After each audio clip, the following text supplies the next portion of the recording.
So I just wanted to take a moment and build briefly about a recent build that I had with one of my brothers in terms of growth and development.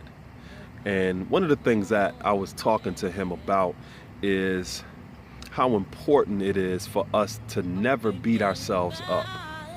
And sometimes we beat ourselves up so much that we are so low into the ground or so deep into discouragement and depression and a sense of no hope that we immobilize ourselves when it comes to doing what's necessary to get out of that condition or to achieve certain goals and to live up to certain expectations that we've set for ourselves. And that's never a good thing to do that. Now, what is good is a self-assessment that allows us to put pressure on ourselves in terms of expectations that we set, goals that we want to achieve, things that we notice about ourselves that is necessary for us to reach the certain level that we want to get to in life. Sometimes we may look at ourselves and say, you know what, I need to be more disciplined. You know what, I haven't been consistent enough. You know what, I haven't done this, I haven't done that. That type of internal dialogue or pressure is important.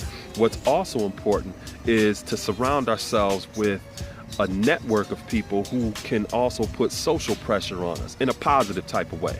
I'm not talking about people that are discouraging us or talking shit or doing other different type of things. I'm talking about people who encourage us, who also recognize certain things that we can do and offer us practical techniques or tactics in order to become more disciplined, in order to become more consistent, or in order for us to reach certain type of goals. Having a type of positive reinforcement in a network of people is a pressure that's also important.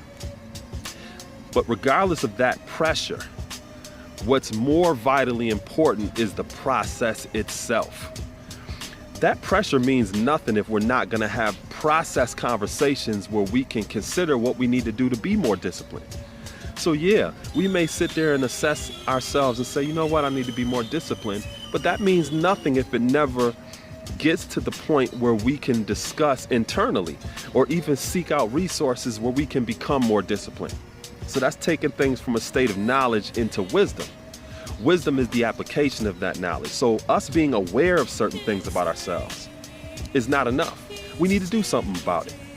So pressure is important, but the process is what ultimately gets us to the point where we can see the best part of ourselves when it comes to knowledge, wisdom, and understanding. So when you look at diamonds, for example, you've often heard the phrase, pressure bursts pipes or it makes diamonds, right?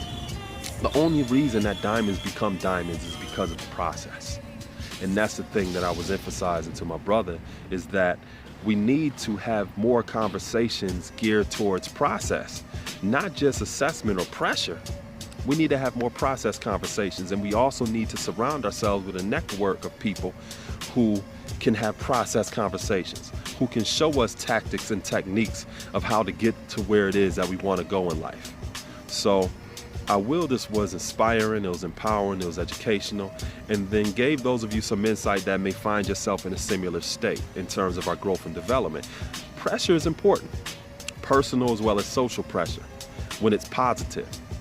But never allow yourself to linger in that state to the point where you're not having process conversations, where you're striving to actually do something about what it is that you notice when it comes to your growth and development. Because that knowledge needs to be manifested into wisdom so that you can see the understanding. Wow. Peace.